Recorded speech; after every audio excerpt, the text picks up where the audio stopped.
신부님이 공업고등학교 가셔서 이제 공고를 가셨는데 거기서 이제 연세대 건축가로 근데 진학을 그것도 하셨단 말이에요? 이제 예. 왜 그렇게 갔냐면 그것도 사실 안 가려고 그랬어요. 그냥 중학교만 마치고 아하, 예. 취업을 하려고 그랬죠. 근데 이제 그때도 그때는 이제 서울에 올라왔을 때 중3 때 그러니까 이제 지금 지축리 있죠. 구파발 지축. 예, 예. 거기서 저 독립문에 옆에 있는 대신중학교까지 또 걸어 다닌 거예요. 아. 걸어 다녔는데 걸어 다니고 이제 학교 끝나면 다시 걸어오다가 불광동 연신내 시장에서 어머님 만나서 거기서 이제 같이 장사를 어머님 장사를 도와드렸는데 그러니까 서울에 왔는데 뭐 여전히 이제 아버님이 여러 가지 경제적으로 어려운 일을 겪으셨기 때문에 힘들었죠.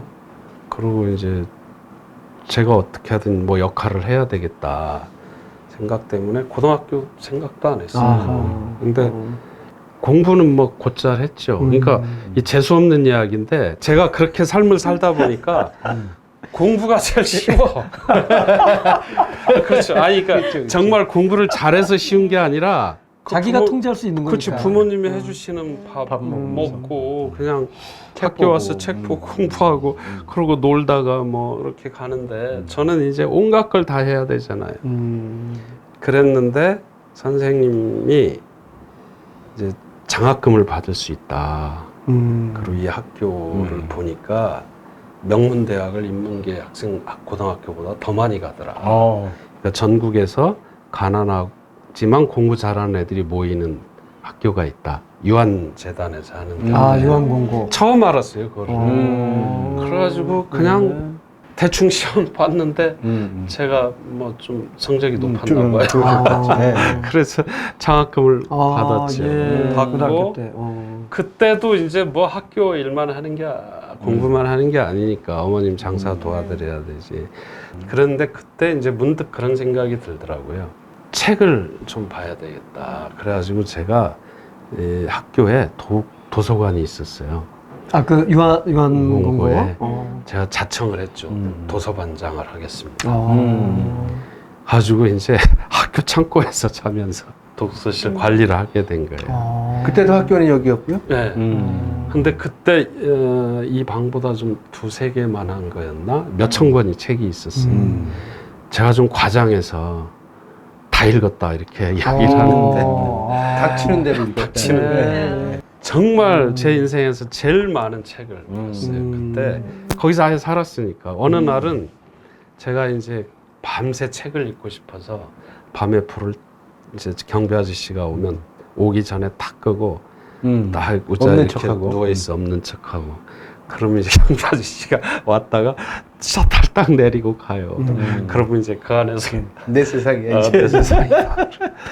제가 그때 뭐 이제 어려운 책 까미, 하이니벨, 뭐 톨스토이, 도스토옙스키는 한 7, 8번씩 읽은 것 같아요. 아이고. 이제 노자, 장자, 맹자 뭐 제가 이제 어렸을 때 다행히 아버님께 받은 유일한 유산이라면 한문을 좀 어렸을 때 4, 5살 때부터 좀 가르쳐 주시고 공자왈 맹자왈 하는 책들 이렇게 보게 해주셔가지고 그런 책들이 재밌었어요. 그래서 진짜 책을 많이 읽었어요. 그렇어요. 소설 진짜 어느 정도였냐면 책을 한번 딱 이렇게 시작을 하면 2박 3일 동안 잠을 안 자고 본 적도 있어요.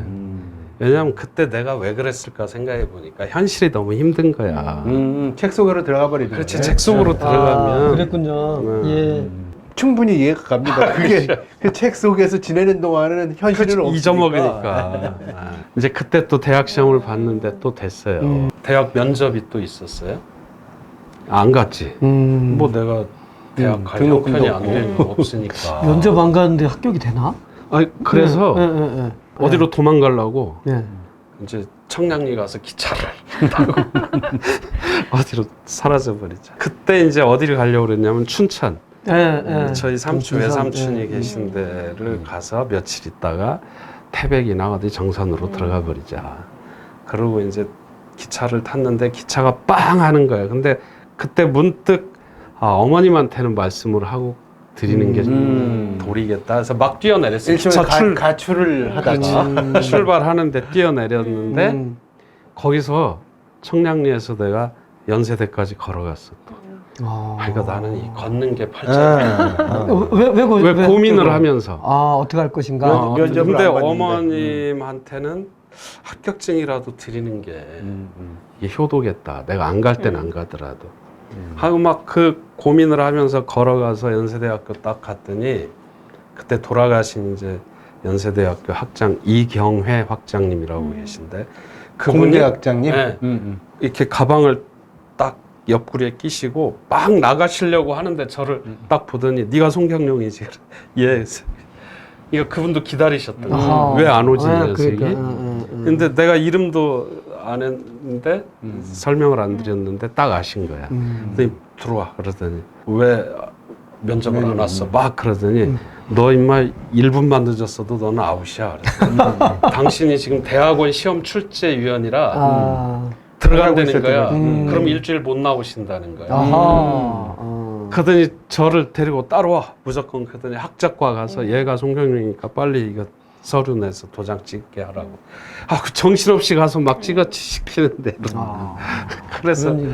그래서 들어갔죠. 그러니까 좀 얘기 듣다 보니까 신부님 의지보다는 이게 섭리지. 뭐. 섭리, 그러니까 주변에 뭐 그 어떤 영향들이 컸던 것 같네요. 천지 기운 딱 느껴져. 그러니까 이미 좀 범상치가 않습니다. 여기서 시작하고 있는데 지금. 그래서 말씀인데 여기 책에도 나오는데 알바 많이 하셨잖아요. 많이 근데 했죠. 그 많은 사람들에 대한 애정을 핏진하게, 그러니까 그 험담하시는 게 없어. 다 이렇게 좋은 걸로만 얘기를 해주시는데 타고난 어떤 이타성 같은 게 남들보다 더 많으신 거 아닌가 그런 느낌이 좀 들었습니다. 아니 그건 아니고요. 그러니까 주변에 좋으신 분들이 많이 계셔서 이렇게 고비 때마다 제가 큰 도움을 받았던 것 같아요. 그러니까 지금 생각해 보면 제가 지금 이렇게 말씀드리지만 제가 겪었던 순간순간들이 결코 쉽지 않았어요. 정말 그 당시에 또 어렸잖아요. 가만히 생각해 보면 그 순간을 어떻게 견뎠을까? 그렇지. 어떻게 내가 그 일을 할 수 있었을까? 지금 돌이켜 보면 그걸 어떻게 견뎠지? 그러니까 지금 말씀하신 대로 어떤 힘이 있었을 게 분명하고 또 그런 순간마다 뭔가 포기하고 싶었던 순간마다 좋은 분들이 나타나셨어요. 그래서 말씀으로 해주시기도 하고 직접 손을 잡고 이렇게 세워주시기도 하고 또 새로운 길로 이렇게 끌고 가주시기도 했고. 그러니까 이 여러분 이거 이해가 잘 안 되는 부분인데 그렇게 고생하시고 힘들게 어렵게 많은 분들의 도움으로 연세대 건축과를 가셔서 한 학기만 더 하시면 졸업이 된대. 거기서 왜 갑자기 이 종교인의 길을 선택하게 되셨는지. 그때가 그거는 80년대잖아요. 그러니까 그거는 근데 진짜 이해가 안 되는데 가족들의 반대가 없었나요? 그런 게 있을 거 아니에요. 어머님이나 뭐 동생들 뭐 서운하셨겠죠. 서운하셨는데 제가 정말 고마운 거는 제가 어떤 선택을 할 때 늘 누구도 명시적으로 그거에 대해서 반대하지 않으시고 늘 기도해 주시고 정말 이렇게 지지를 해 주셨고 심지어는 그걸 반대를 안 하셨어요? 제가 80년도 81년도 이제 82년 1월에 제가 군대 끌려가게 됐는데 80년 81년에 뭐 여러 가지 사건으로 저희 집이 막 포위가 되고 형사들이 찾아오고 이랬을 때 제 동생들이 그때만 해도 제 동생이 3명이었어요. 지금 2명인데 3명이 모여서 그런 결의를 했대요. 가정의 집안의 어려움은 우리가 다 감당하자. 대신 형님은 하는 일이 옳은 일이기 때문에 형님이 하실 수 있도록 우리가 참 지원하자. 그리고 우리가 다 감당하자. 이런 나중에 들었어요. 그 얘기를. 그래서 참 고마웠죠. 그러네요. 그 주변은 그렇고 본인이 결단을 내린 이유가 있을 거 아니에요.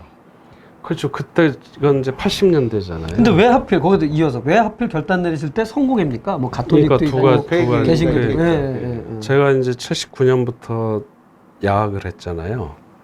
상계동에서 상계동 어린 야학. 노동자들하고 중에 하면서 그때 그게 제 인생의 하나의 도량이었어요. 제가 거기서 달궈지는 그러니까 새로운 세상을 보게 되고 새로운 세상에 대한 어떤 확신을 갖게 되고 또 다른 삶, 그러니까 어떤 자본주의적인 어떤 그런 삶 말고 또 다른 삶이 가능하다고 하는 것, 그리고 음. 그것이 얼마나 아름다운가 하는 것을 본 거죠. 보면서 이제 확신이 있었어요, 늘. 그래서 저는 어떤 미련이 없었어요. 내가 뭐 이걸 졸업하고 취직해서 뭐가 된다? 이런 거에 대한 전혀 미련이 없었고, 또 하나는 이제 그때 80년대잖아요. 80년대 그것도 초반. 얼마나 힘든 시절이에요. 아무런 시절이죠. 예. 저도 이제 몇 번 잡혀갔다 오고, 또 뭐 보안대 또 끌려가서 험한꼴도 당하고, 뭐 80년도 광주 이제 끝나고 제가 7월에 잡혀가서 개헌법, 방공법, 위반 변할법제 뭐 이런 걸로 또 잡혀와서 곤욕도 치르고, 그리고 또 다른 어떤 사건 때문에 제가 잠시 몸을 피해 있었어야 됐어요. 근데 하필이면 피한 곳이 성공의 그 대학로 교회 옆에 골방이었어요. 네, 대학로. 근데 대학로 교회를 자주 갔었거든요. 80년, 81년에. 근데 거기가 교회인지 몰랐어요. 나중에 보니까 그 신영복 선생님이 거기서 학습 모임을 하셨던 데야. 서울대 물리대가 바로 앞에 있었잖아요. 대학로에. 예. 그때 야학 사건들이 많았잖아요. 야학 비판 사건도 있었고, 뭐 야학을 노동력. 불온시 했죠. 그렇죠. 불온시 했으니까. 근데 거기서 모임을 자주 했었거든요. 근데 그 옆에 그 교회에서 일하던 분들이 연대 선배였어요. 어허, 예. 부부가 다. 신혼이었는데 제가 그 집에 한 달을 눈치도 없이. 여러분, 이거는 그 시대는 가능한 얘기고요. 지금으로 생각하지 마세요. 그래서 이제 그분들이 교회 일하러 가면 낮엔 저는 방에 이제 할 게 없으니까 그분들 책을 읽기 시작했는데 책이 다 신학책이지 뭐. 성경책도 그냥 하나 둘 셋 해서 딱 피면 이제 그 핀자리 있고. 그분들은 서품을 받으신 분들. 아니, 받기 전에 서품을 준비하시던 분들. 아이고, 예. 그래가지고 이제 저녁에 돌아오면 이제 이렇게 책상에 마주 앉아서 밥 먹고 이제 그 책 읽은 거 갖고 토론하는 거예요. 뭐 성경 보니까 뭐 다 거짓말이네 뭐 이런 거. 이거 뭐 어떻게 된 거야? 이게 무슨 이야기야? 뭐 신학 이제 개념도 이야기해. 이제 막 토론하다가 이분이 저의 고민을 너무 잘 아니까 신학을 하면 다 할 수 있다. 사제가 되면 다 할 수 있다. 운동도 할 수 있고 사회운동에 관여할 수도 있고 정말 다 할 수 있다. 할 수 있다. 가난한 사람들과 함께 살 수도 있고 그다음에 성공회가 이렇게 폭이 높다. 그러니까 한번 네가 경험을 해보고 교회 생활을 해보면서 네가 결심을 하면 다 도와주겠다. 해서 이제 그때 주임 사제가 박경주 주교님이셨어요. 그래서 박 주교님이 이제 그 말씀을 들으시고 다 도와줄 테니까 장학금 줄 테니까 신학 공부를 해보면 어떻겠냐. 이래서 이제 몇 달 동안 그 교회 활동을 열심히 했죠. 하면서 이제 또 상계동에 갔다 하고 그 한 달이 지나서는 그러면서 이제 했는데 그 소식을 듣고 천주교 노동사모 가시던 선배들 수녀님들이 왜 그쪽으로 가 이쪽으로 와 왜 명동성당으로 가는지. 이제 왜냐면 이제 잘 알고 같이 오랫동안 활동도 하셨고 선후배들이었고 이제 노동사모 그 선배들이니까. 그리고 참 성공회를 이렇게 보니까 진짜 경험해 보니까 폭이 넓은 거예요. 작지만. 그리고 제일 작다는데 매력이 있었어요. 그러니까 여기서 뭔가 이제 상상력과 창조, 제가 이렇게 좀 기여할 수 있는 제 나름대로 이제 그런 건 좀 있었어요. 그러니까 뭔가 이렇게 규격화되거나 기성화된 것에서 조금 다른 생각을 하는 능력은 조금 있었던 것 같아요. 그때 김성수 주교님도 계셨나? 그렇죠.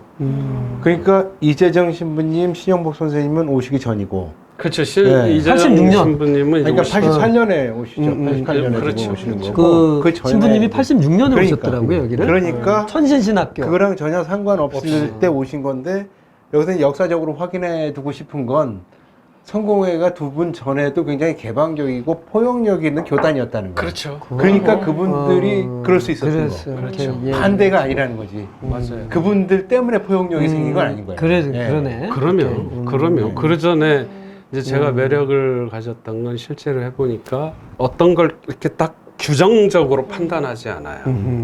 그러니까 우리 인간이 갖고 있는 지식 정보 이걸로 딱 판단하지 않고 충분히 시간을 둬요. 그러니까 숙성하는 거죠. 어떤 의제나 문제가 들어오면 예. 그것을 바로 뭐 심판하지 않고 심판하는 것처럼 규정 짓지 않고 계속 그 교회 안에서 이것이 어떤 파장을 일으키는가, 어떤 의미를 불러오는가에 대한 관찰 기관과 숙성하는 시간들을 계속 두면서 계속 토론하고 하는 그런 폭이 있었어요. 그리고 제가 이제 처음에 들어왔을 땐 뭐 제가 청년회 대학생이 다 조직하고 또 상계동 막 나눔의 집 시작한다고 하니까 또 성공회 대학교 들어와서도 막 무슨 대자보고 만들고 막 학생들 데리고 데모도 나오고 하니까 저 운동권에서 교회 침투한 친구다. 막 이런 주사파다. 뭐 도시산업 선교 뭐 그치. 이런 쪽으로. 이제 그런 게 있었음에도 불구하고 그 당시에 김성수 주교님, 박경조 주교님을 비롯해서 우리 선배 사제들이 확고하게 저를 지지해 주셨어요. 오히려 제가 하고 있는 상계동 현장에 원로 신부님이 직접 이불을 싸들고 오셔서 신자 대표들을 좀 보수적인 신자분들을 모시고 왔고, 김성수 주교님은 몇 번을 오셔서 저 아래쪽에다 차 세우시고 그 산길을 걸어오시면서 이거 뭐. 그 지지를 해주셨죠. 그리고 외부에서 오는 비판을 당신이 다 막아주셨어요. 그거 저한테 너 임마 이별지 마, 가만히 있어. 김성수 주교님. 네. 지금도 그런 스타일이세요. 그 다음 주에 뵙기로 했는데. 형님은 잘 아실 테니 뭐. 그러니까 제가 제 줄의 사제입니다. 화가 나면 막 욱한다는 걸 너무 잘 아시니까 가만히 있어, 이별지 마. 그리고 막 비판하면 당신이 다 그 화살을 다 맞는 거예요.